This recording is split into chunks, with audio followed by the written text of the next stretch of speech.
My apologies.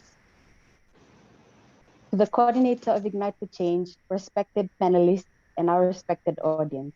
Ni Sambulo Vinaka, Talo Falava, Maluelele, and warm Pacific greetings to you all. My name is Evi Sakembaivatu, tonight's moderator for the Intergenerational Dialogue on Navigating Uncertainties in a COVID-19 environment. Thank you all for tuning in on our Zoom platform as well as on our Ignite4Change Facebook page. The COVID-19 pandemic and its implications on the Fijian population has been devastating, driving many across the world into an isolated state of vulnerability through job instability, losing of loved ones, sliding into poverty, causing stress and depression, and has pushed Fiji's economic progress to almost 10 years back. This has resulted in over 50% of Fiji's population into poverty, reversed progress made on socio-economic issues, and has further isolated vulnerable and marginalized communities. I would like to give this opportunity to the coordinator of Ignite4Change, Mr. Broderick Mervyn, to give his remarks this evening. Thank you so much, Evie, for the warm introductions this evening. To our respected panelists and for those of you that are joining in, Nisam Bulavinaka, Nayamori, Namaste, and of course, warm Pacific greetings to each and every one of you.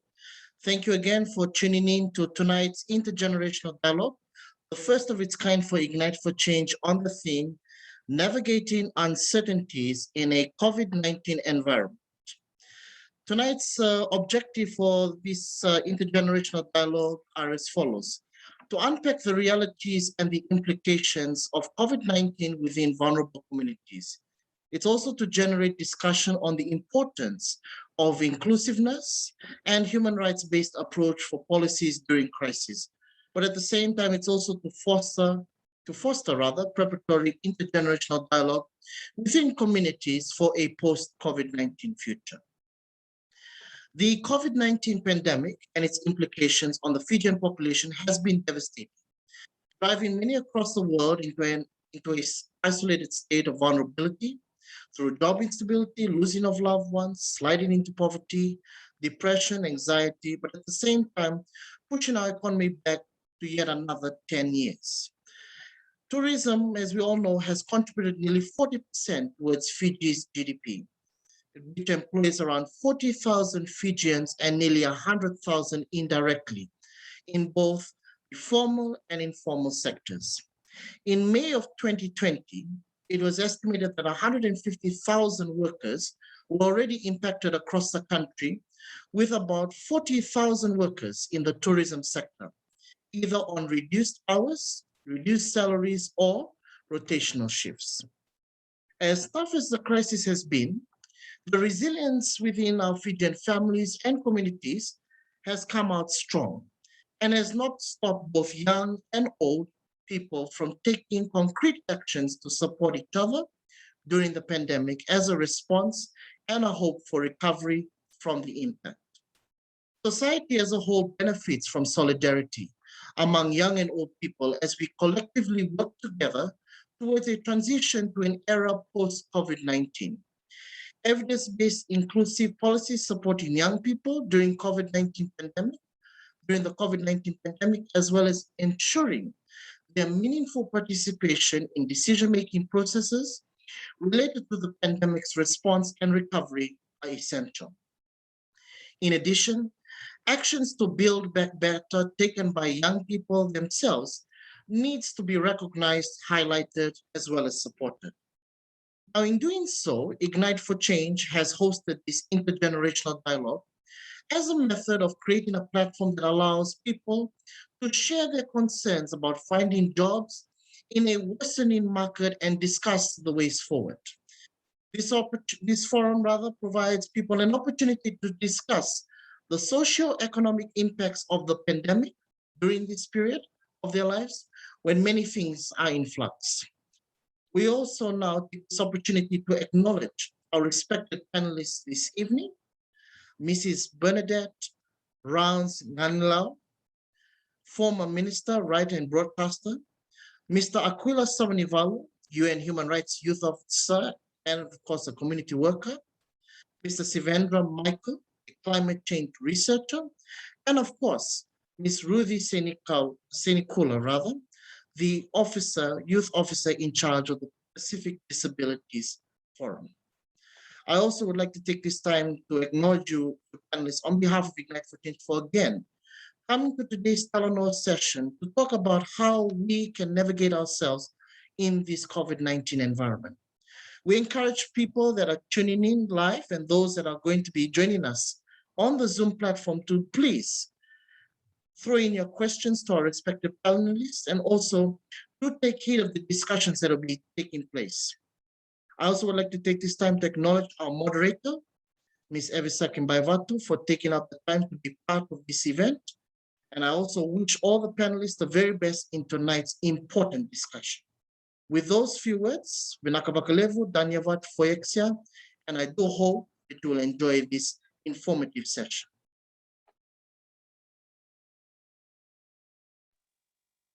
Thank you so much, Broderick, for your remarks this evening.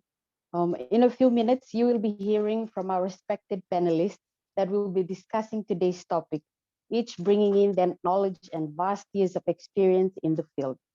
The format of today's intergenerational dialogue is that the respected panelists are given 6 minutes each to present to the audience on the theme for this intergenerational dialogue, and the question and answers take place after all the panelists have spoken. Please utilize the chat box and raise your hands during the question and answers if you wish to ask questions. And we would appreciate it if members of the audience do mute their microphones when either the panelist or any individual speaks, just for courtesy. We will call out your name when you have your hands raised and ask if you could direct your questions to the respected panelists, and do note to speak clearly without any background noise and keep questions concise. Our first panelist this evening is Mrs. Bernadette Rounds Nganilau. She has been a member of civil society for just 49 years and continues working in the community, assisting women and children through health and economic empowerment programs and workshops, education assistance, and organizing social and welfare programs for widows. Mrs. Rounds Nganilau has a background in broadcasting, communications, and the media.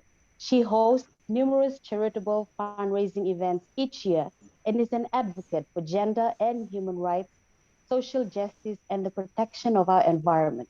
She has managed Fiji and the Pacific region's participation at international expos in Australia, Spain, South Korea, and China. And she is a former deputy leader of the opposition and former minister for labor and industrial relations, the environment, and tourism. She is an active member of 4 non-governmental organizations, and she was also the recipient of the Fiji 50th Independence Day Commemorative Medal. With those few words, I would like to give Miss Bernadette Rounds Nganilau the floor. Thank you very much, moderator, and thank you also, coordinator. I'm very pleased to be invited to sit on this panel of our future leaders of Fiji.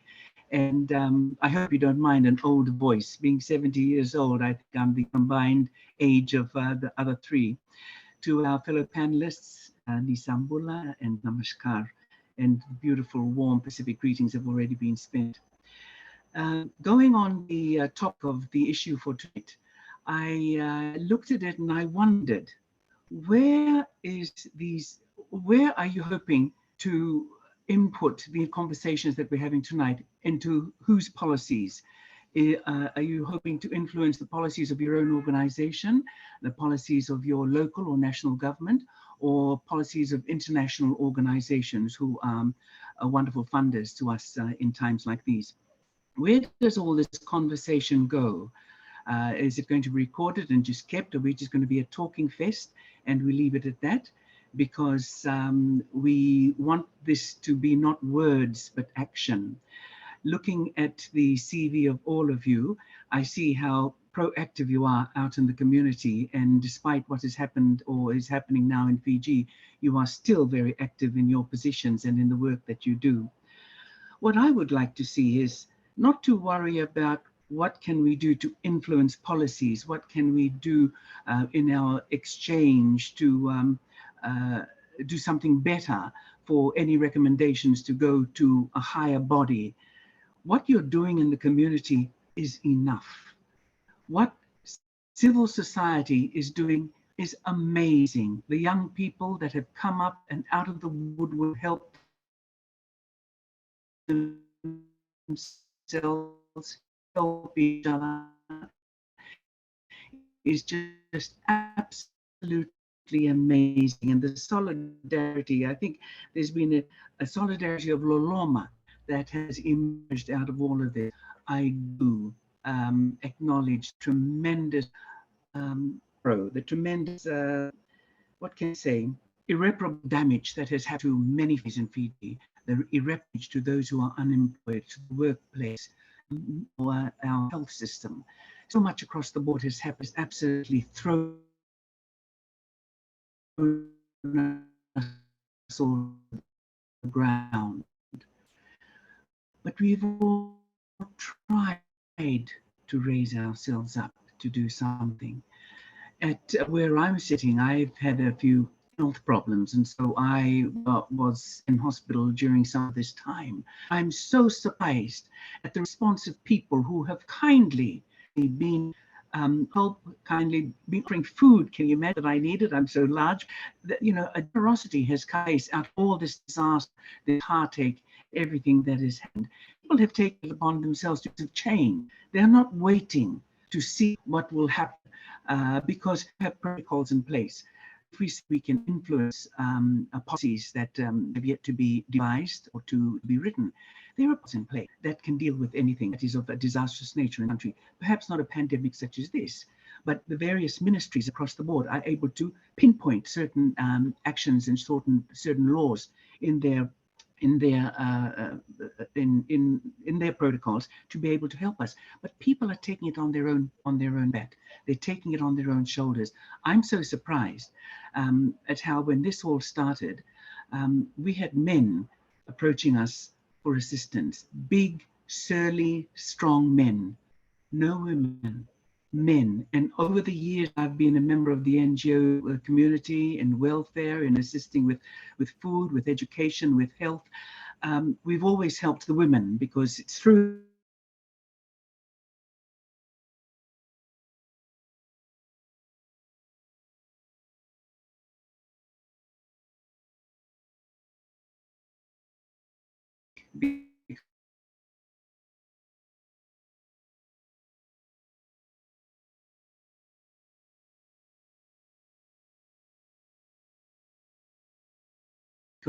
because of an operation that I've just had. And I found that a little bit daunting. I found that just a little bit disappointing. But that's gone. We're just seeing people rise out of the air to help themselves and to help others. Young people are cooking. The program of Socio-economic has arisen once again. Saw young people come into the cities thinking that they were coming to streets paved in gold, but as we all know, that is not such. Programs for planting is now being revived in villages, and it's just so nice to see. I'm very happy with the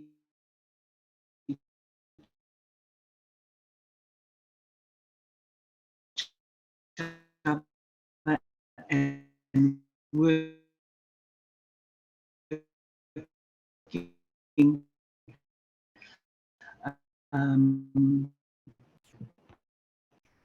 to help themselves in whatever they do. What I would recommend for Ignite for Change, I was not aware of it, but because my age, I guess it's new and very dynamic organization. But you can brand yourselves. If nobody's to see, brand yourselves. Go out there and show the world what you're doing. Don't just have just not do anything. Follow up on what has been said. Follow up on some of the recommendations and go out and act and market to your heart's content. Also are supported by organizations, by people who are very keen and into the work that you're doing. All these works that you had, what came out of the topics that you had? What has come of that? Have you taken some of those people and seen what they have taken out of that workshop and put into the community, into their organization or into their workplace. Put some of that on, because I see a positivity coming out of all this negativity, out of all the complaints, people receiving money from government, go to the booze,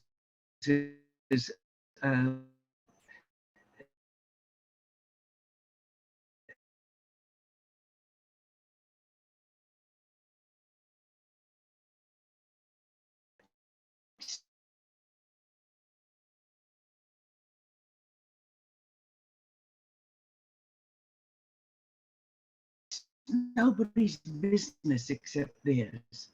Our business is to look at the positivity and what people have been doing that was impacting in a very positive way in our community. And I really am amazed at what the young people are doing, just to help each other and to help themselves, and not rely and not wait, because it's a long waiting game. So I just congratulate trying to come to terms with what has happened. COVID is not going to end, not early. Borders have opened up, but let me tell you, people are starting to get together to drink yangona and forget about all the protocols of the 2-meter distance, the mask and the hand washing.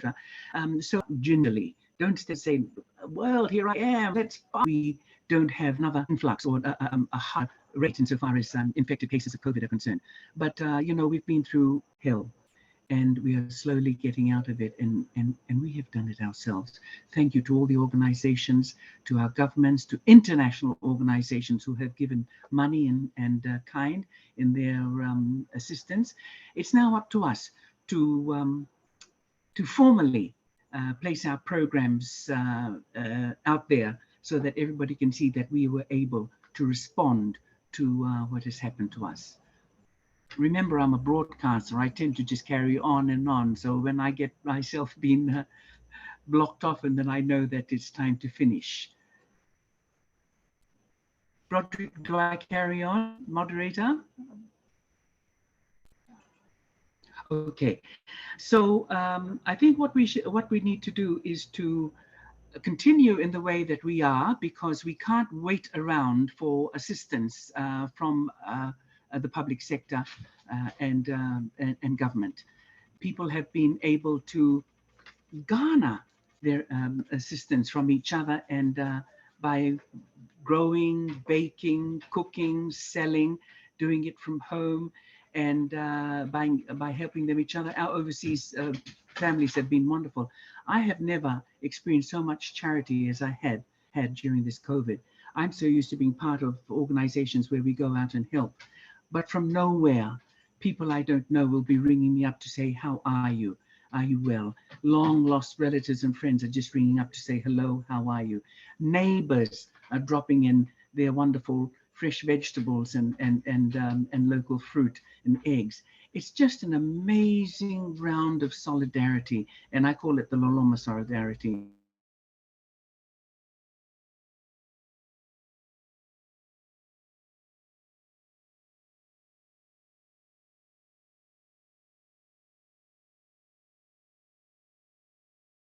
This Loloma solidarity that, sorry, I have 4 dogs, so they've all decided to come and listen to this panel of speakers. And so I'm really proud of what has come out of all of this. And I'm not looking at from a privileged point of view or an older point of view. I'm just looking at it from my stance and my vantage point of what I've seen in the communities and within and amongst the communities.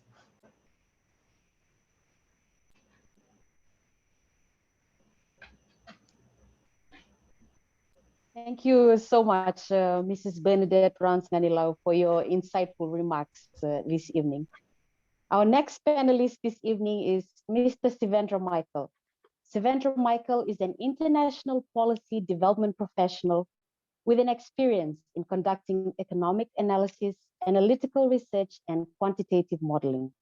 He has a profound understanding of the Pacific political and regulatory environment. With those few words, I would like to give Sivendra the floor.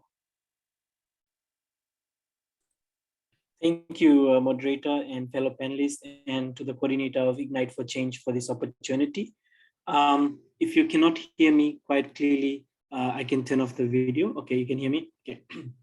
Yeah, it's an honor to speak at this very important Talanoa session that we have on intergenerational dialogue about COVID-19 and its implications and the way forward. I guess I will speak more on about young people. We know that the impact of COVID-19 has been global, but it really affects the quality of life across the board. Like, there is no two ways about that. It affects our mental, our physical, our financial health. And this pandemic has actually altered the considerations of young people when they are caring for themselves, their loved ones, and also to acknowledge that young people are amongst the most vulnerable when speaking about financial stability.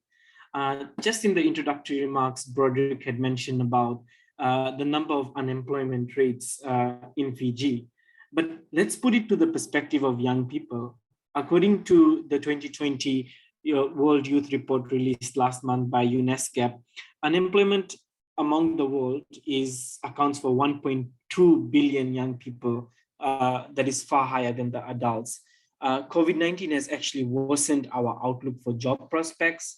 ILO also reports in the first quarter of 2021 that about 5.4% of the global working hours, equivalent to 155 million full-time jobs, were lost relative to the fourth quarter of 2019.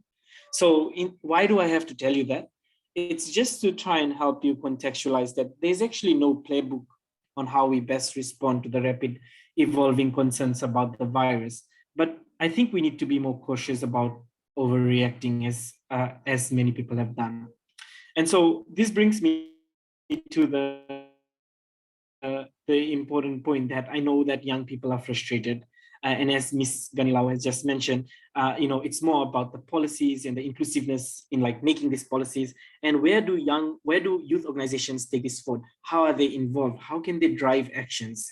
And something that just ponders upon me was what my friend said last month to me. And we were having a conversation, and so I was actually contracted with the virus, and I recovered. My 63-year-old mom also contracted the virus, and we both recovered. We were fully vaccinated. And my friend tells me that I'd rather get coronavirus and be done with it completely than all this anxious speculation, because of course there's so much speculation on why you words around no vax, no job, and all these policies that are like, coming out. That the government is trying to encourage people to get vaccinated so that they can go back to their employment, so that life can resume as normal. But the takeaway from all of this is that there is still a lot of uncertainty. Uncertainty that this undesirable event may have another wave or another variant, and it will all go back to ground zero. But I guess what's more critical for us as young people to talk about is that leadership actually begins with self and self-leadership. And this immense uncertainty that speculates within us, or that we kind of embody and not talk about, it's vital for us to talk about these concerns that we have with each other. And it's not only about showing out and speaking about these issues, but it's about knowing and educating yourself on what you could do, how you could be a role model. And it's around establishing this knowledge base, so that you are able to not only educate others, but also know what's best for you as a person. And respect the human rights choices, where if a person chooses not to be vaccinated, it's his or her choice, but also there are consequences that comes with these choices. So it's about respecting those choices as well. And I guess it all is grounded, as what Ms. Ganilao has also said, is it's grounded in the values that we are brought up in our community, our optimism, our integrity, our courage, our purpose, and our compassion. So with the essence of saying that, I guess some of the ways in which we should be already looking forward to the new normal that has pondered upon us through this pandemic is looking at things like fostering connection. There is a sense of purpose amongst each and every individual. As human beings, we have all a sense of purpose. We want to do good. We want to feel good about doing good. We want to help our community members. Although if we are unemployed, how can we use our knowledge bases to do something more productive? So remember, I guess it is our community and our crisis to deal with. How we deal with this crisis lies also upon our shoulders. Second thing I think that is very important to mention here is that we should act inclusively. I guess it's about leading from your heart and not just your head. Nothing demonstrates how genuinely we care about people more than prioritizing each other's well-being. So I guess my point here is that if you prioritize your family, your people, your vanua, you will make yourself known that you are genuinely concerned about not only the well-being, but about the future of getting things back to normal. Well, there'll be no normal, but going back to this new normal.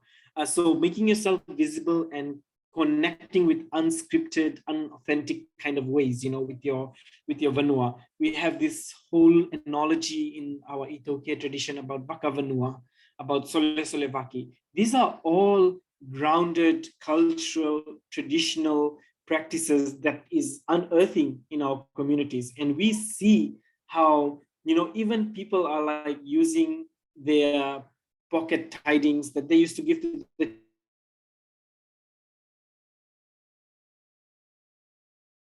church to help their neighbors contribute in a meaningful way. And so I guess this resonates very, very well with me, is that as a researcher, the communities that I used to stay in, it's always been a part of me. It's like my whānau, it's like my family. Like I always call them and check on them and ask if they need anything. And whatever little I can give, I make it my responsibility. It's like my civic responsibility to look after my people that sheltered me, that clothed me, and so forth.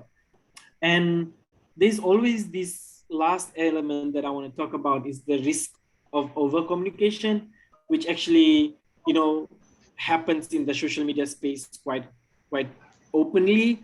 And there's a lot of conspiracy theories and wild rumors that actually ramp up quite quickly because of the vacuum of not knowing, right? So this void of information that we have around coronavirus has pulled people into this, how do I say this, like in fear. They are like saying things about like doomsday scenarios and acting irrationally. And how, for example, like how in Australia, in our shops, there was this whole lack of toilet paper issue. And people may be laughing about it when watching it, but it's that emergence of reaction that comes out when things are not communicated properly, when people are not giving the correct information, when people are able to speculate wrong things. So the onus comes on us as individuals and as young people especially to even be part of the conversation, so that you can't, you don't have to correct someone.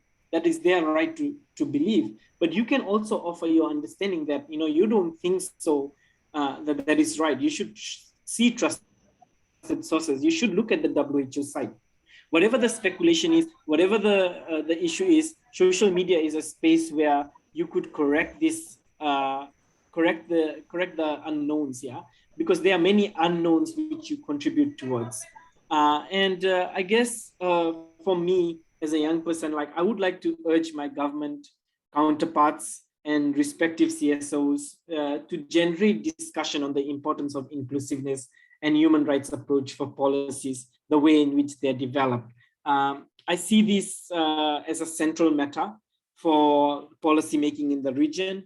So COVID-19 has been declared as a natural disaster. So just like any other disaster where humanitarian actions are being unfolded in the communities, how people are reacting, it should be done in an inclusive way. And I guess this is one of the reasons why we always say that just practices, just transition is very critical. It brings into this whole conversation. The last thing, as Broderick and many people on the call know, is I'm a climate change activist and a climate change researcher. And I know COVID-19 has come at a time when the world leaders are also, or Pacific leaders are also debating about the bigger issue around us, which is the climate change issue. It is kind of put more shadow towards the climate change agenda, but don't let young people, like, we need to talk about every and any issue that concerns us, provide platforms, come into platforms, network, engage, and share conversations. I, for one,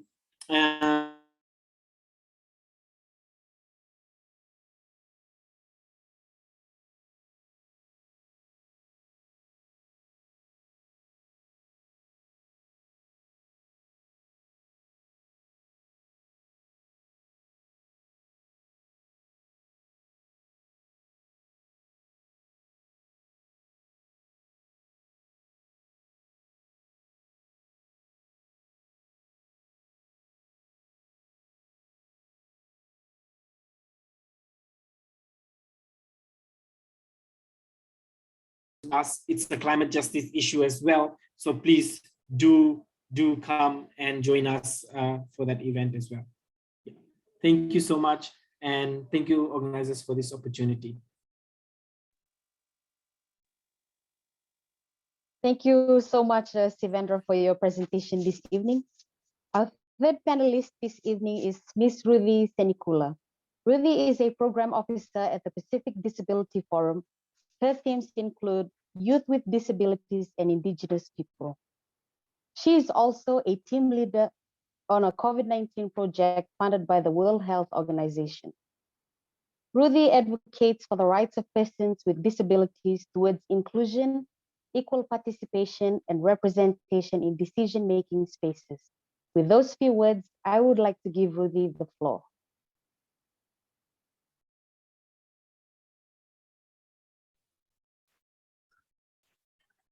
Thank you very much. And I am so honored to be part of this panel this evening. As you know, that the Pacific Disability Forum is a regional organization working with our Pacific member countries who has organizations of persons with disabilities within these countries. And so during the COVID-19 pandemic, there has been multiple layers of challenges faced by persons with disabilities. And these some of the challenges, the basic challenges that people with disabilities face, including youth with disabilities, is the practicing of safely practicing the preventative measures of maintaining physical distancing, and also proper washing of hands with soap and water or using a hand sanitizer, covering covering mouth and nose when coughing, and the basic preventive measures that the public adheres to. This is because, for instance, if I can explain on the physical distancing, persons with disabilities, including youth with disabilities, children, women, depending on the severity of their impairment, find it difficult to practice or do these measures on their own. So they, for example, for those people with disabilities who are of high support need, will need or who need a 24/7 support carer, will need this support from their carers to assist them with proper washing of hands, wiping down of surfaces, frequently used surfaces and objects, and also maintaining physical distancing is impossible because they cannot do or they cannot perform tasks on their own and will need the constant support and assistance of their carers. Also in this COVID-19, the inaccessibility of information for persons with disabilities. We are thankful to the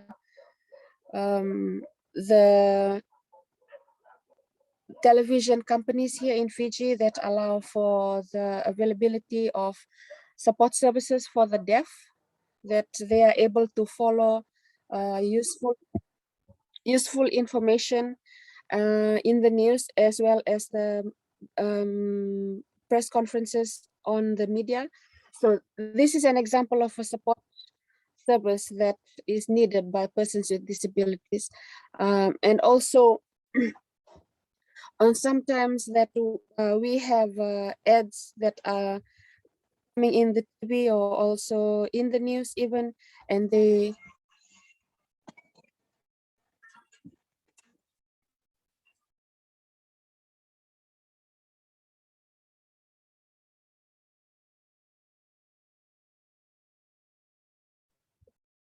my apologies. And also we have in the news, sometimes they say for more information, please see the contact details below. That is not accessible for those who are blind or low vision. So the importance of maintaining accessibility when sharing COVID-19 information is very important, because the COVID-19 pandemic is a new thing, and we continue to learn as we progress through this pandemic. Also, the importance of accessibility to facilities, health facilities and services. If I may share, during our WHO project, one of a person with disability was contracted COVID-19, and he was placed at one of these quarantine facilities in Suva. He had faced a lot of challenges just because he was not allowed his support person accompany him to the quarantine facilities. Mobility was difficult for him, so he was looking at the four walls every day, not speaking to anyone. But lucky he had a phone with him, so he was able to contact to his family and frequently talk to his wife and his children. So these are some of the challenges that persons with disabilities face, and there are multiple layers of it.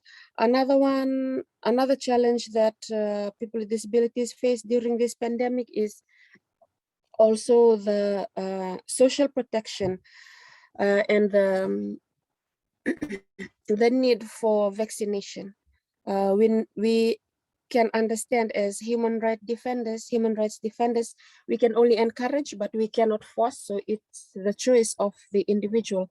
And because these persons with disabilities are also receiving government benefits such as the disability allowance, or even the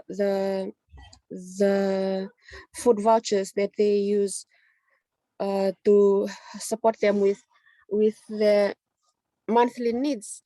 So because taking the vaccination had become mandatory, so these persons with disabilities who did not wish to take the vaccination had no choice but to comply with the law. And we know as human rights defenders, it is and also on Article 19 of the UN Convention on the Rights of Persons with Disabilities on living independently in the community, that the choice of the individual is important, and also the support that they need is also important. So these are some of the another challenge that persons with disabilities had faced in Fiji. And also, so what we are trying to do at the Pacific Disability, we have been working closely with the WHO. We have also prepared inclusive and accessible IEC materials for persons with disabilities. So this was shared to our 11 Pacific Island countries around the region. And these IEC materials contained the simple steps that persons with disabilities and their carers must take during this pandemic to help each other or prevent the contracting of the virus. And also there was also community outreach where the organizations of persons with disabilities went out to the local communities around the Pacific to spread the word on the importance of inclusion, the importance of the preconditions to inclusion, which I was talking about, which is the support services, accessibility to the built environment, ICT, and also to health, quarantine facilities and services, the importance of assistive devices. Assistive devices are what persons with disabilities use on a daily basis to help them participate effectively and equally on an equal basis with others. So these assistive devices are wheelchairs, white canes, prosthetics, magnifying glasses, hearing aids, and these assistive devices is important because it enables persons with disabilities to participate, to attend, to discuss, to share their views, and also the importance of the support services and the social protection, and also non-discrimination. Non-discrimination is one of the major challenges that is still faced, not only in Fiji, but around the Pacific region. So the removal of barriers will enable persons with disabilities to participate effectively. And as the youth officer, I also work closely with our youth committee, and our youth committee has 9 representatives from across the Pacific region. And these representatives are youth with disabilities themselves, who are leading their youth groups in their organization. So we constantly work together to try and improve the lives of youth with disabilities in their countries. We provide technical advice to these youth groups when they request for it. And we also continue to provide technical support to young people with disabilities, informing them on what's available out there for young people with disabilities, and also how best they can educate the young members of the organization to help them to fight this COVID-19 pandemic. And also most of the persons with disabilities who are also youth with disabilities have lost their jobs. For example, those that work in the spa, and also those persons with disabilities who are musicians have lost their jobs because of, they're not able to perform gigs and also to take part in concerts. But what we are working together is to try and secure funding from the donors to support these persons with disabilities get back on their feet, to maybe look into areas that provide seedling programs, and also how best PF can work with these youth groups to reverse the cycle of what we are facing now as youth with disabilities. Thank you very much.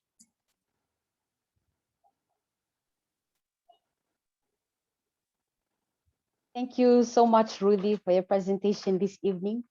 Our final panelist this evening is Mr. Aquila Savanivalu, Human Rights Officer for the United Nations High Commissioner for Human Rights.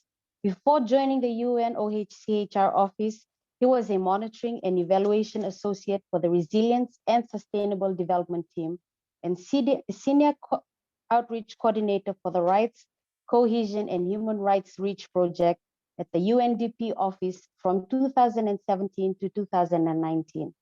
He has a wide area of expertise in the areas of youth development after working for the Ministry of Youth and Sports in the Fijian government as Senior Youth Officer, Youth Development and Training Unit, and in the Research and Development Unit from 2012 to 2017. Previously, he worked as a youth officer from 2010 to 2012 in the divisional office, where he worked closely with youth-led organizations, civil society organizations, youth councils, and clubs. Prior to joining the Ministry of Youth and Sports, he was a school teacher for 9 years. He has a master's in community development leadership from Yonsei University, South Korea. With those few words, I would like to give Aquila the floor. Thank you so much, moderator. You brought back a lot of good memories while you're reading the bio tonight.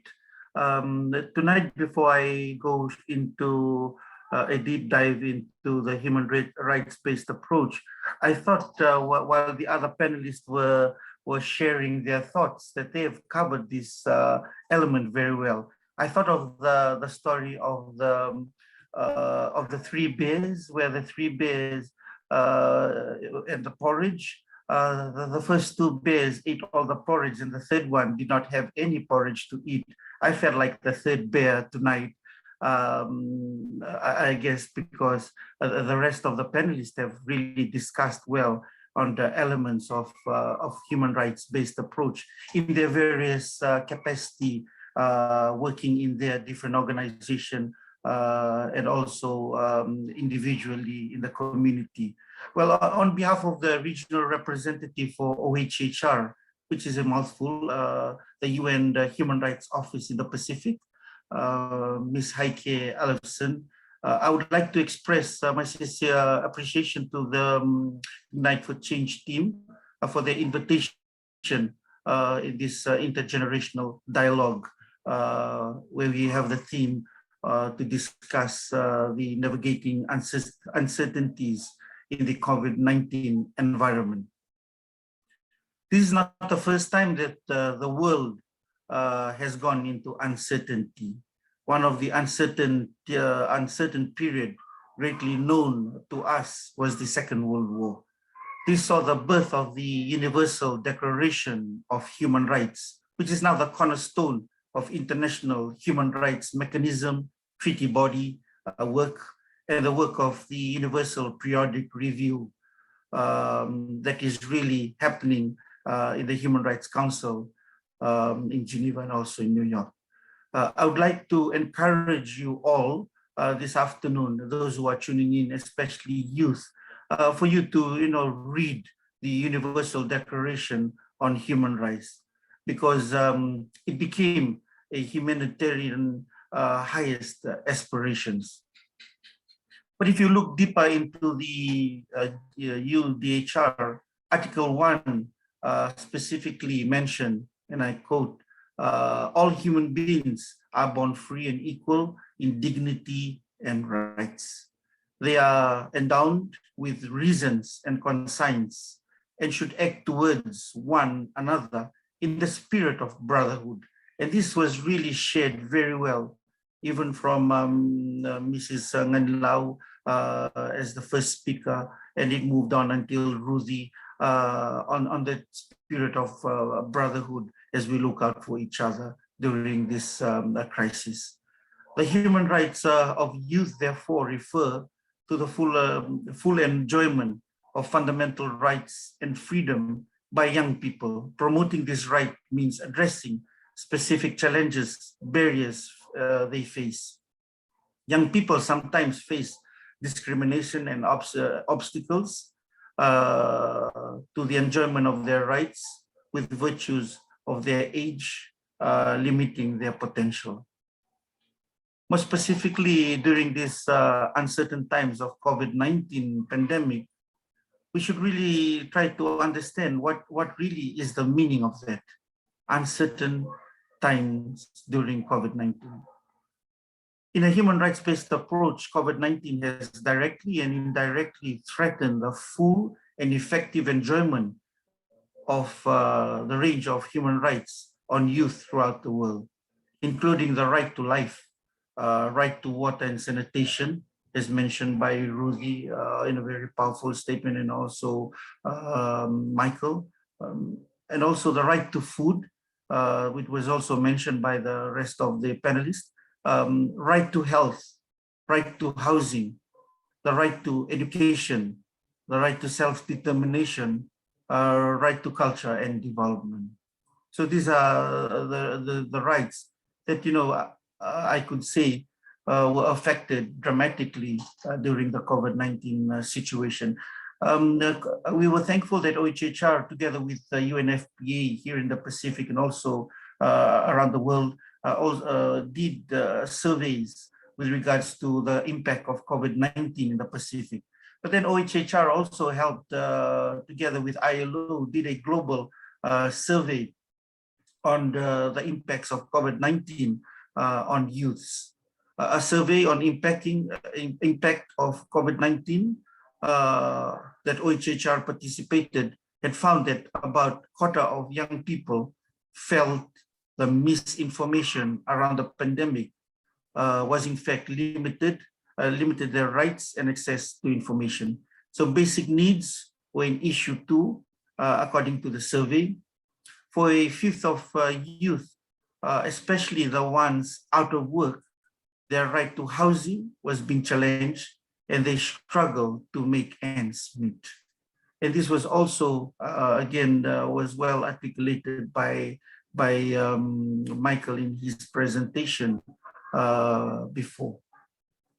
How do we navigate the COVID-19 uncertainty? Looking back at the theme, and it is a question that I pose today. So how really do we navigate during this COVID-19 uncertainty?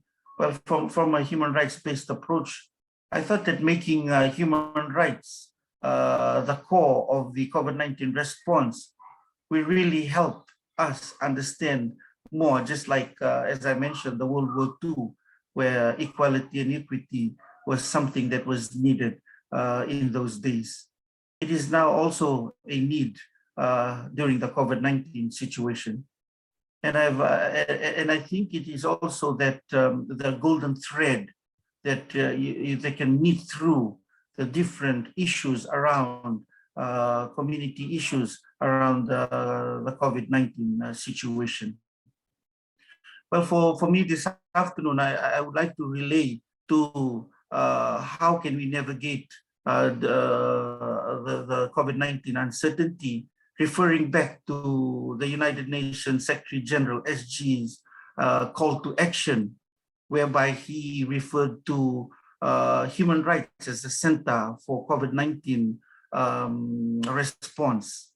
He clearly mentioned 7 areas of concentration that we need to consider when we're trying to address these uncertainties.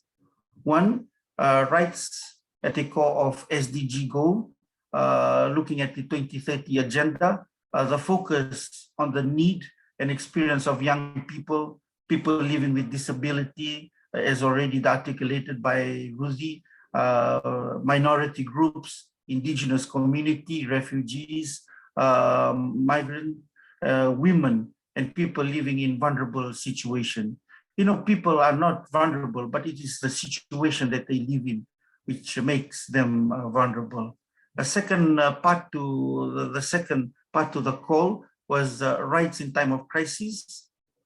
During crisis, human rights that are stipulated in various legal,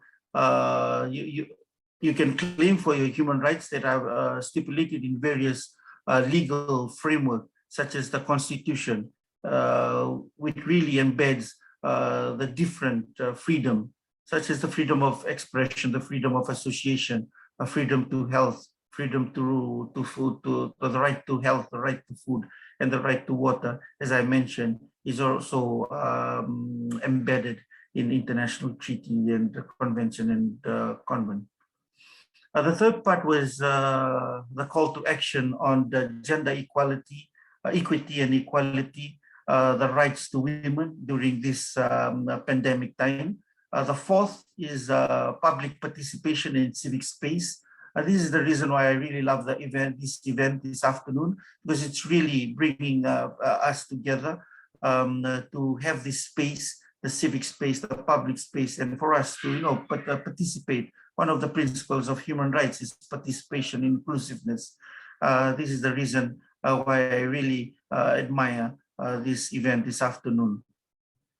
The fifth call is the right to a future generation. Again, even the work that and the discussions we are having today, and I guess Ms. Ngadilau had mentioned how best these discussions are have an upward stream maybe to influence policy or strategies and have an impact on the ground as people tune in to listen to the different ideologies and concepts to help them during the COVID-19 situation. The sixth and the second last is on collective actions for us coming together, solidarity as mentioned by Ms. Kanilau. So how can we collectively work, again, going back to the articles of the UDHR on keeping that brotherhood spirit alive in the community when we are all struggling. And the last one is new frontiers of human rights, which is the digital age. Again, now today we are joined, linked in together through this digital age. and the digital platform that we are using. I also agree with the UN Human Rights High Commissioner in 2019 during the Human Rights Day, which was specifically targeting youth.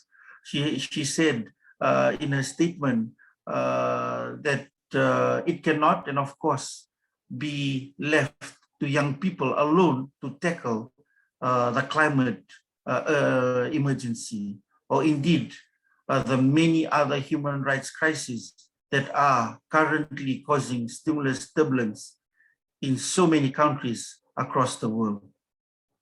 All of us must stand together in solidarity and act with principles and urgency. At that time, she was referring to climate urgencies, but I truly feel that this statement is very true, even during the COVID-19 situation that we are going through, that we really need that coming together, standing together in solidarity. And also, as she mentioned, we don't only leave it to the youth, but it is a holistic approach towards addressing the COVID-19 situation. Thank you very much. And I guess there's a time for question and answer, and then I will be happy to answer any question. I return back the floor to our moderator. Thank you, Aquila, for your presentation this evening. We will now open the floor for question and answers. Please utilize the chat box and raise your hands if you wish to ask questions. And we would appreciate it if members of the audience do mute their microphones when either the panelist or any individual speaks, just for courtesy. We will call out your name when you have your hands raised and ask if you could direct your questions to the respected panelists, and do note to speak clearly without any background noise and keep questions concise.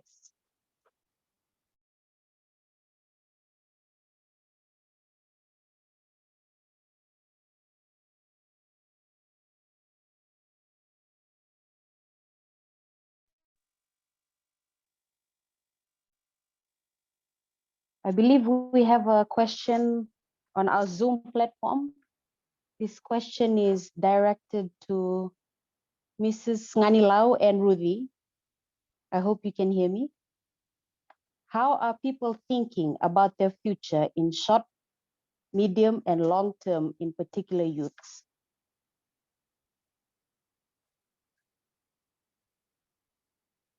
Answer, because that involves youths, and then I can follow up with your the response.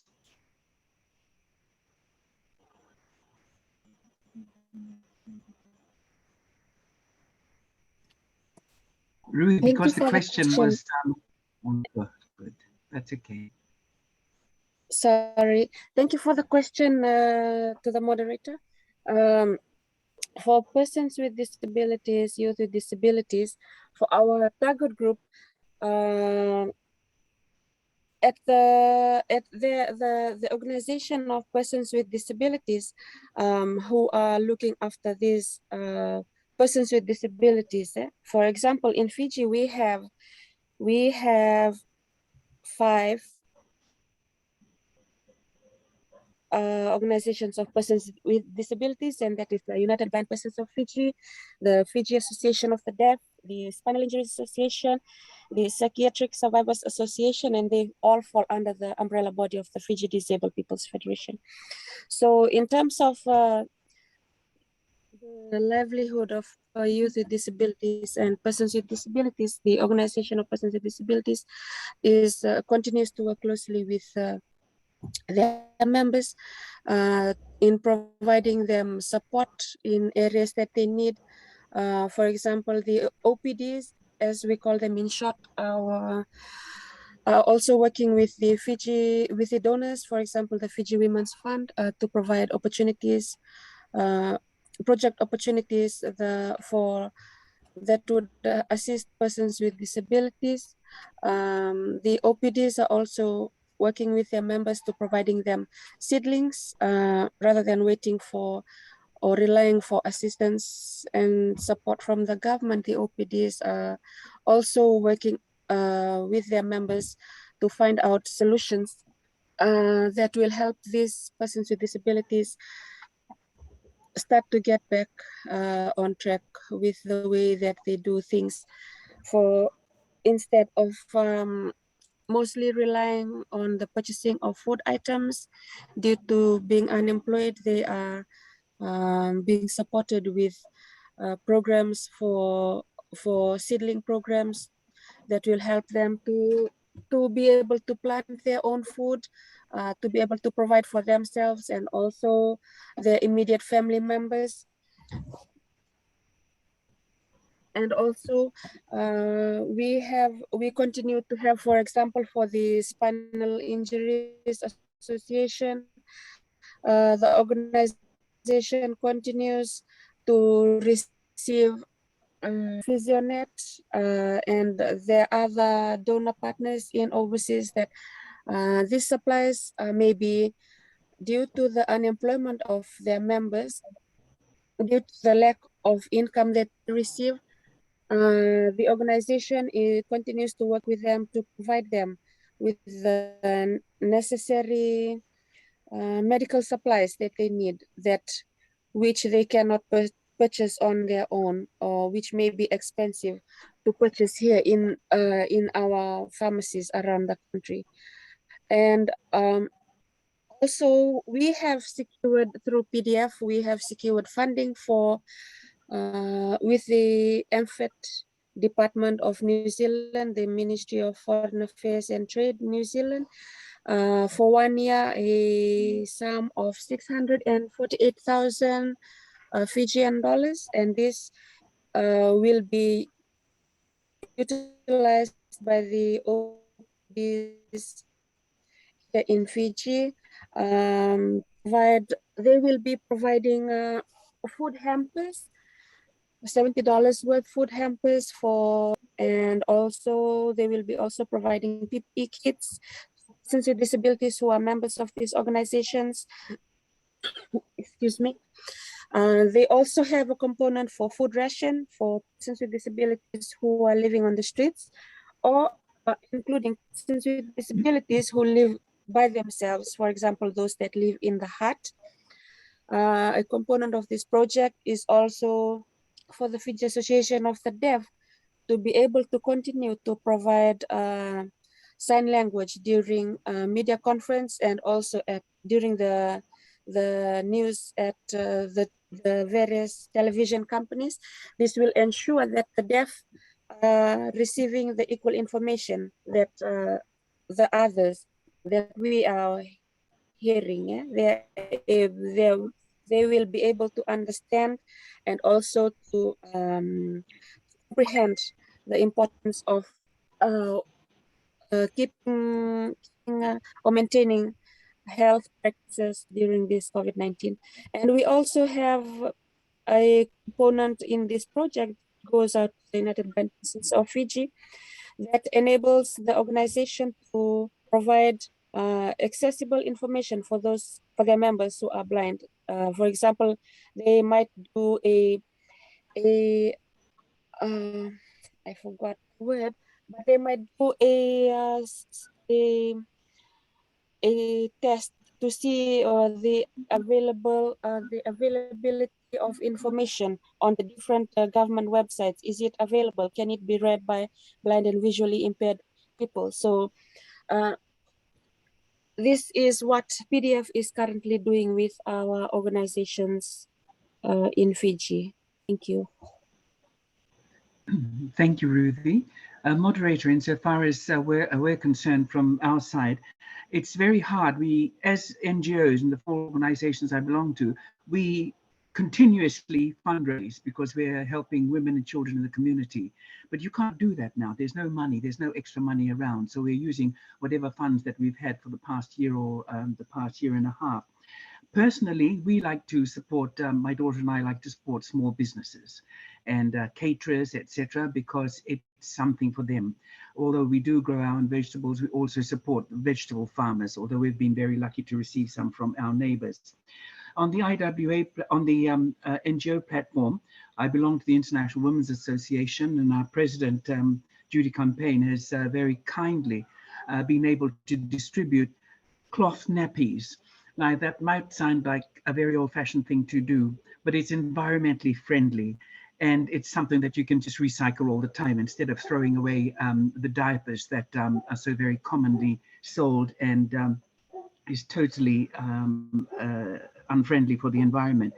We have distributed nappies through the maternity hospital here in Suva, the Morrison Maternity, and the doctor in charge has taken it out to not only that hospital, but to McCoy. And in these packs are at least a dozen and a half cloth nappies with little pins. We've got hand sanitizers. We also have masks. We have sanitary pads and also wet wipes. And whilst this may not something to fill the tummy, at least it dissuades them from buying anything that would be quite expensive at this time for the young baby. And it's also very healthy. We also, through IWA, provide breakfasts for our volunteers, some of the volunteers, especially in the crucial times of the COVID outbreak.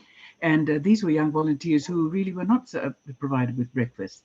And they came from home or had to sleep overnight. So milk and wheat bix was the easiest thing to do, as well as toiletries, because some of them are not paid and do not have any extra money. So deodorants, soaps, shampoos, body wash, etc.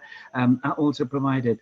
The McCoy mothers, who at times were getting their breakfast at about 3 o'clock in the afternoon, and I'm very happy to report that they are now on time, but they also received breakfast so that they can wake up at any time to have their breakfast. Also a washing machine, industrial washing machine, and a dryer for the new mothers and the washing of the clothes and drying of the clothes.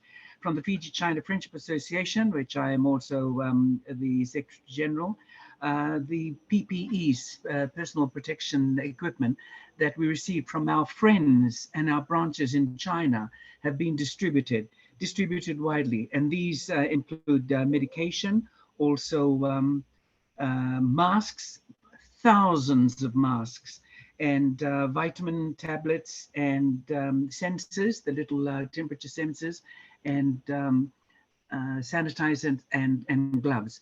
So we can't plan. There is no money. You don't know what lies ahead. We can only go a week at a time, a day at a time, and a week at a time.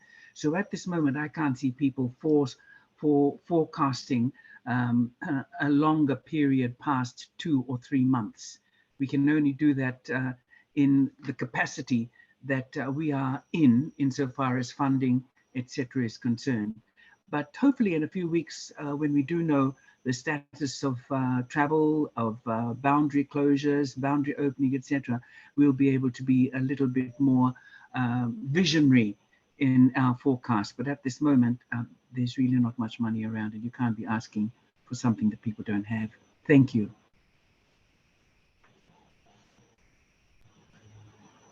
Thank you so much, Rudy and Mrs. Nganilau, for that. We have another question from our Zoom platform. This question is directed to Michael and Aquila. What are some of the key approaches that should be scaled up and replicated? How can other generations support these approaches?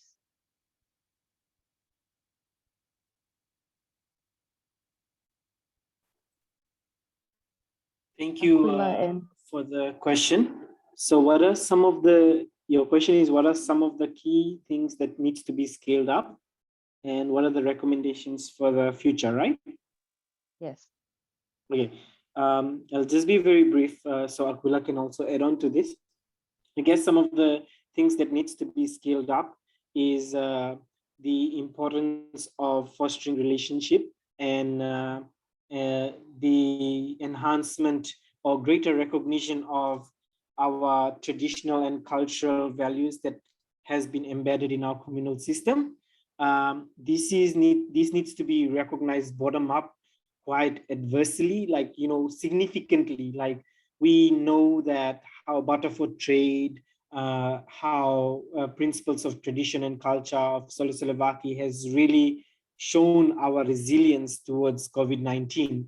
And this needs to be scaled up. Our policymakers need to acknowledge and recognize the fact that our traditional systems and cultural systems are embedded in such rich and enhanced practices of building resilience towards such adverse times that it needs to be recognized as formal and more formally into our policy planning systems and also our resource allocation or resource distribution systems. The other thing that really needs to be scaled up is the importance of communication. And I see Dylan and Alnieta both on the call. They're all communications experts, and they know how critical this is for times like COVID. Communications plays a key role from all angles, and how critical it is for timely information to be relayed by our counterparts, how important it is to have reliable and verifiable information relayed is also critical. So I guess in saying so, we need to more work on collective sounding of messaging and collective recognition of calls to action, so that people are not getting mixed messages and are also able to translate and resonate with the messages that are coming on. Of course, there is also this whole issue of people misinterpreting and falsifying information and dispersing. There are ways in which our communications can be amplified and enhanced that can avoid such problems in the near future. The last one that I will talk about is about empowering self-certainty and about enhancing, empowering each other through these hard times. I guess a lot comes down to our mental and financial stability. And we know that as Pacific people, we have been through a lot through periods of natural disaster, through periods of political upheaval in the past. But there are unique elements within us that brings us together and makes us have a solidified voice. And I guess that needs to be scaled up to a great extent, to an extent where our leaders start listening to what people have to say and recognize the concerns that have come up directly from the community. There are systems in place where community are able to communicate directly to national system. That needs to be picked up. That needs to be adhered to. Youth organizations need to be heard, and that needs to be scaled up. Yeah, and for the future, I guess this is not the first time, like Aquila said, something of this scale has happened. And this is also not the first time a pandemic has happened in the world. The 1917 Spanish flu was a lesson for many countries, right? And we are just going through this whole cycle again. So I guess what can we learn from this is more critical. What Madam Bernadette had mentioned is how can we play a more proactive role in preparing for the future? How can we draw on our learnings? How can we enhance our resilience? How can we address our vulnerability? If we cannot learn from this pandemic, then there is us preparing for another failure in the near future. Over to you, Aquila. Thank you so much, Michael. I guess you've really covered it very well with regards to upscaling and also moving into the future. I will just highlight just the ones that you've mentioned, but ponder on it just a little bit more, and other areas just to, again, you mentioned solidify the stance from this afternoon moving forward. I would like to take us back to last year's International Youth Day. We hosted an event. We partnered with the University of the South Pacific, and we brought in youths from the region. At that time, the borders were closed, but we were allowed to really socialize face to face. So we brought in youth leaders from the USP Federal Student Federal Council, and of course from the National Council, the Fiji National Youth Council were there, a representative. This was the outcome of their discussions for 2 days. And some of it, Michael had really spelled out very well. One was, this is in terms of scaling up. And for your information also, this word scaling up is a very developmental concept. When you talk about scaling up, you're talking about pilot project. It has been successful, been practiced somewhere, and now you want to scale it up from maybe village level to regional, district level to divisional level, or maybe national level or regional level, and then the global aspects of it. One that the other panelists had mentioned was on the Butter for Better Fiji, which was put into the air, had a lot of visibility. It reached the BBC News. So these are elements that we could really scale up. But from the outcomes of the discussion of the International Youth Day 2020, which was really focused on the right to food security. These were some of the things that were collated from and agreed by the youth. One, translating the fundamental values of diligence, cooperation, and self-help into practice through youth community engagement. And they mentioned and they digested on it. They conveyed, like the Solesolevaki in the Fijian concept of working together, or the Maniaba in Kiribati, or even in Tonga, the Tauhawhanga Mafana, if I got that correct. But they were just really sharing that in terms of the COVID-19 situation, it was time for cooperation, diligence, and also self-help. The second part to their discussion, and also already touched by, already mentioned by Michael, was encouraging the digital platform to enhance communication. So nowadays, just like this afternoon, so youths or even the general public who do not enjoy the privilege of entering into a digital platform, they tend to be left behind. So youths really came out very strongly to mention that, in terms of scaling up, that there is a need for the encouraging of digital platform for them to really engage in that communication scope. And this is, for example, in social media and other areas, also linking it to online marketing app, TV program, delivery service app, as we see that these are main areas that feature in this COVID-19 situation. And this is also, as I mentioned, was mentioned by the UNSG on the new frontiers.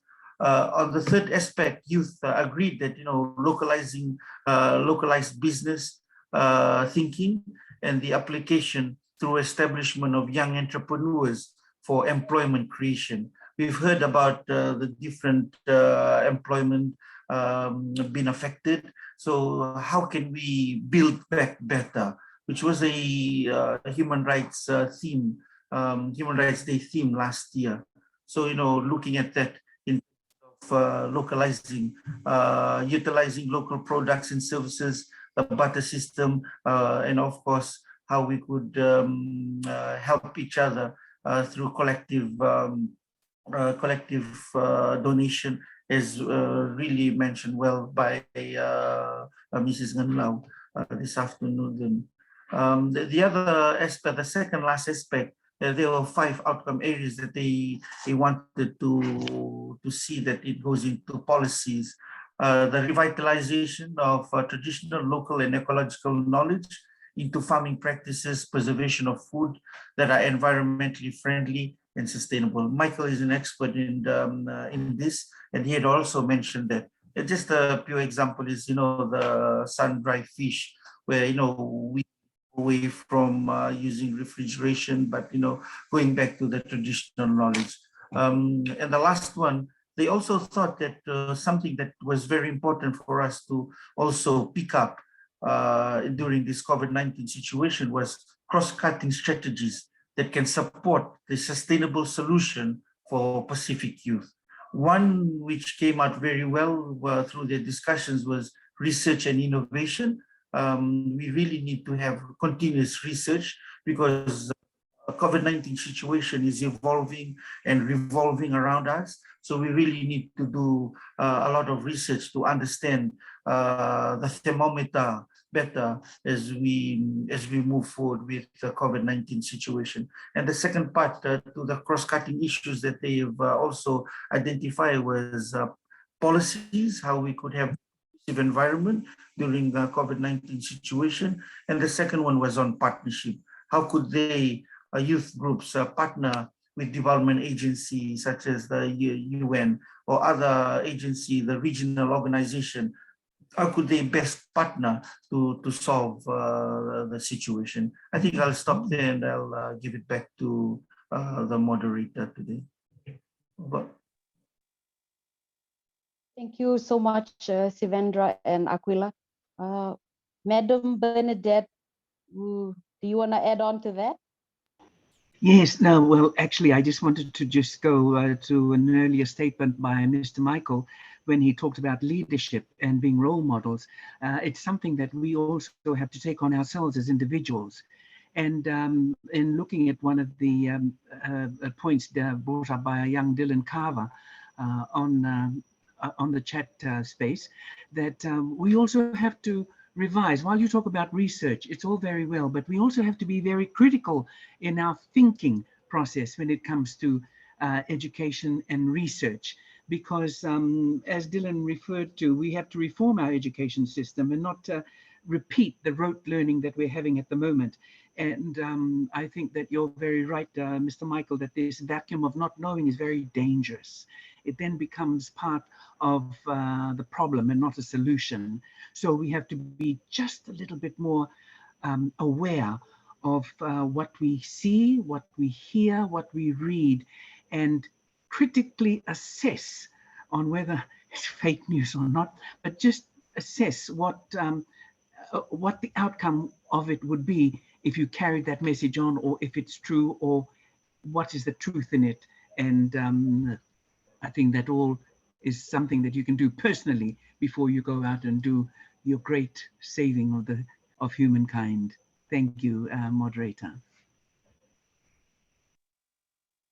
Thank you, Madam. Our third question is directed to Mrs. Nganilau again. Where do you think Fiji will stand in a post-COVID-19 future? You know, we are such a stoic people, and we have our wonderful indigenous population, and we have the multi-ethnic population that all combine to make the most wonderful gathering of minds, attitudes, disciplines, cultures, religions, everything. We will stand. Look at the trouble that we have gone through in the past so many decades of not only natural disasters, but of the coups that we have had. And we have stood. We have all risen. We've brushed ourselves off and risen again. How this is going to be happening in post-COVID, who knows? It's up to you. It's up to each and every one of us to stand ourselves and to move forward. But move forward we will. Tourism will come back, not in the very near future, but it will come back. The marketing of this beautiful country, agriculture. One thing that I am very happy to see, that the reliance we have on our farmers. I mean, we've come to a point now where we are relying on the farmers, not on the corporates. And so we must now carry on with this kind of attitude in order to raise ourselves up from the ashes. Thank you very much, moderator.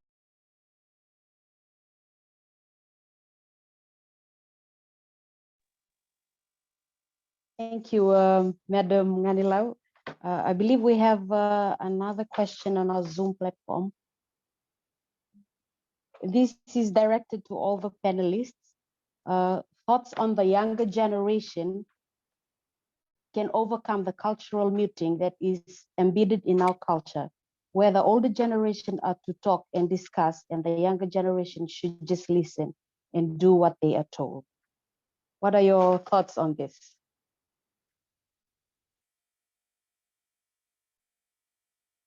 I'll give the floor to Mr. Broderick Mervyn. Naka. Thanks. Probably I would just get a feel from probably we'll start off with Aquila and Sivendra, Rudy, and then Mrs. Ngaila would sort of hit it home for us. So, Sivendra.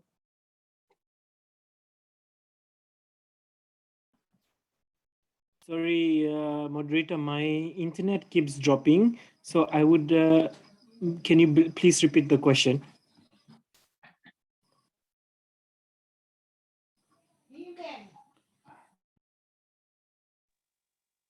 Sure.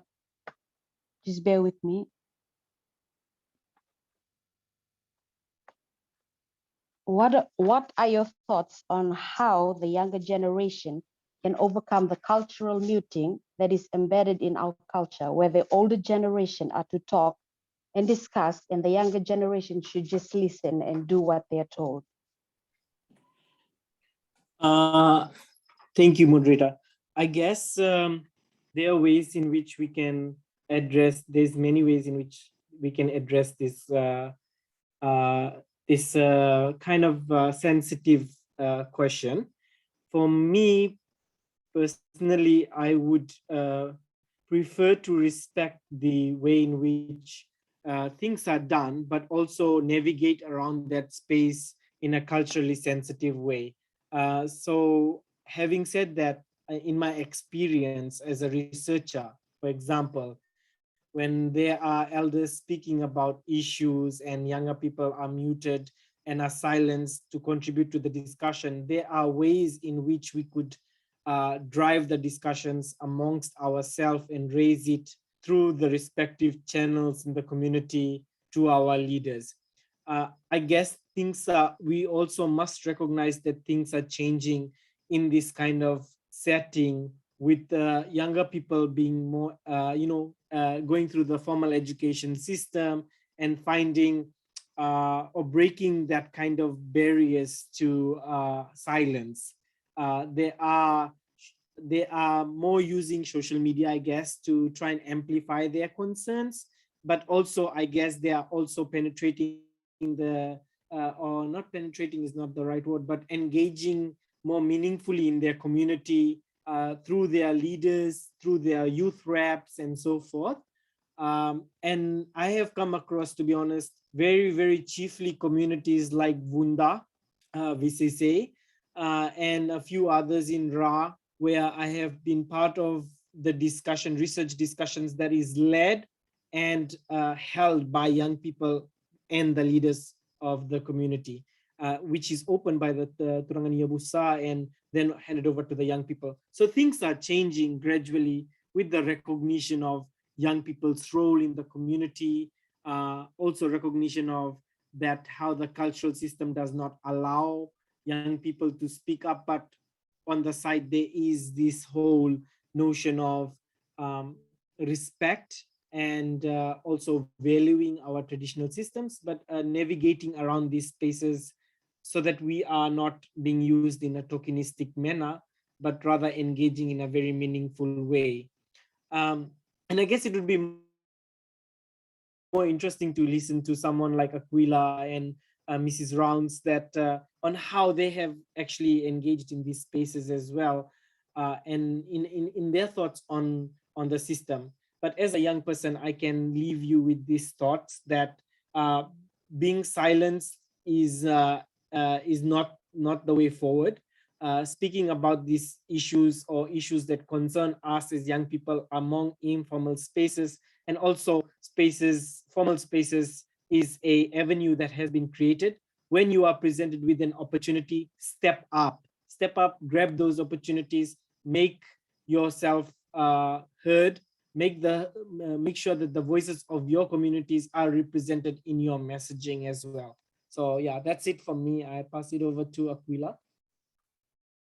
Yeah, thank you so much, Michael.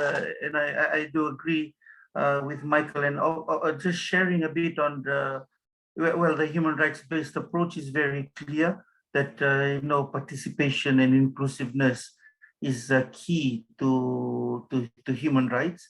So therefore, we really need to amplify our voice, whatever concerns we are facing. We really need to share the voice. And collective voice is a stronger voice, and we really need to have, as mentioned again by Dylan in the chat group, I could see a meaningful participation by youth. From my experience, I would like to also share on my experience on how we could tackle these issues of mutation from the communities. Well, in my community, what we did was we wanted to prove ourselves as youth are agents of positive change. What we did was we came in, the freedom of association. We came in as a group, the youth group, and then we worked on a project. This project was one of its kind because we piloted the social enterprise, enterprising notion with the village bakery. So through this village bakery, we were able to write proposal, and then IHRDP came in and helped the youth with their project. So it was like 105,000 project funding. 85,000 was provided by IHRDP, and then we were left with 20,000 to be provided by the community. We went to call for the elders, asking, sorting the blessings, and they really did give their blessings. And there was a fundraising pledge that happened, and the community came together and poured out through donation, fundraising for the 20,000. Actually, the community gave a sum of about 30,000 because they had confidence in the youth as they saw that they were beginning to change their mindset, they're beginning to change their ideology of living together, and they were contributing positively into the community. And this translated even in the village meeting, the Mboseva Koro, whereby the elder or the Turani Koro would go and say, the youth will now present on their need. So it was, very simple. Going back again to that bakery project, the bakery project was also built up, but they did smaller projects like footpath. They were able to change the mindset of the community. I thought that, while we're discussing, that this was, again, the other way around, to see that, we be placed on the rightful area where we could raise our voice, but we also be strategic to win the hearts of the community members, win the hearts of the elders who we live together in the community. I guess I will stop there because there are other panelists who would want to share on this notion as well. Over.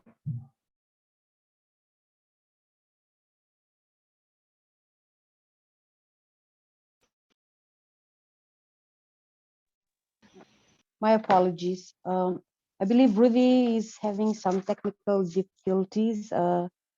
Mrs. Rounds, would you like to add on to that? Yes, if you don't mind, moderator. But thank you, gentlemen. Those were accurate responses. And I truly must say that education has changed the dynamics of our societal makeup.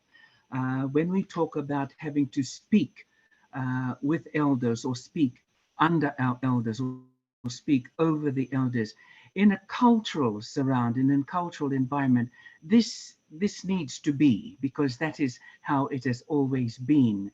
However, as I said, education has changed the dynamics now. We've got jobs that require us to lead, require you to lead. I was very lucky that I was given an opportunity when I was young to do what I did in leadership, in jobs, etc. So I feel that this also should continue with the younger generation. And I have great faith in the younger generation. I have a young daughter who I'm being very, very personal here, but is very dynamic in her thoughts and in everything that she does, and keeps me in line with my old-fashioned thoughts. So there's a reciprocity when it comes to thoughts and outlook in life. Now, I'm glad, Mr. Michael, you mentioned Ra Wunda, and I'd like to mention another area, Nandrunga, with dynamic cultural leadership that allows the young people to speak and who are good leaders themselves. I'm not saying that anybody else is not, but they are very evident and very positive in their outlook on youth leadership. And I'm very pleased to say that what we must do, and this is something that I talk about, espouse and pontificate all the time, we must find a middle road. There's got to be a middle road somewhere where the older generation and the new generation will come together, where two parties in government will come together and discuss what is best for our community, what is best for our country. Because you can stay on your side of the road, I'll stay on my side of the road, and we can both swear and curse at each other, and we'll get nowhere. And the people who voted us in, or made us into committee members, would not have had the opportunity to get anywhere because of our cussing and screaming. We need to come to a middle road, because it's time now for the youth. Our days are over, and I'm talking about my generation and perhaps just one more decade below me. Our times are over. We're there to be advisors, because whatever mistakes the young people make will be new mistakes. They won't be repeating the old mistakes that those in my generation and have been making over the years, whether it be in business, in community development, in government. It's old mistakes. So it's now time for the young. Rise up. Now is your time.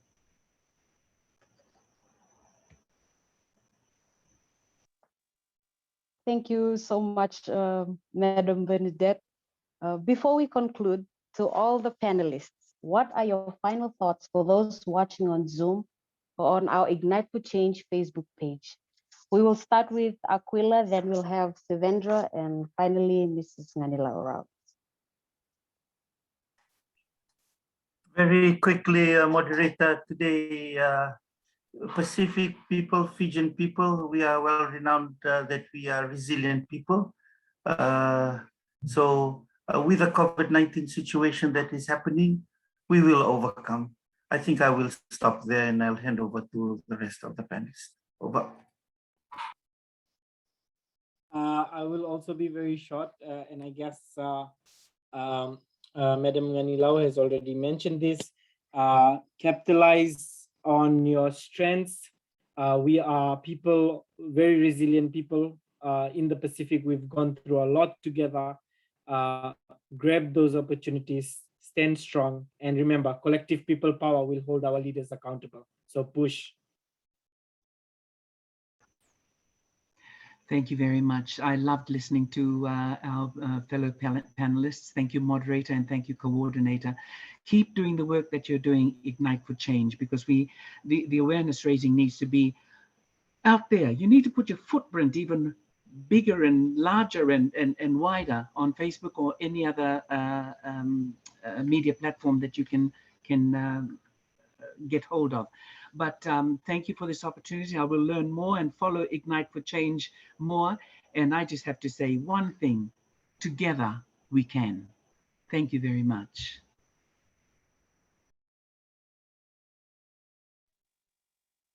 Ladies and gentlemen, that concludes our intergenerational dialogue this evening. On behalf of Ignite for Change, thanking everyone for being part of today's intergenerational dialogue. Please do like us on our social media platforms and do use the hashtag Be the Change and hashtag Ignite for Change. Again, deepest appreciation to our panelists for being part of our event. God bless and stay safe.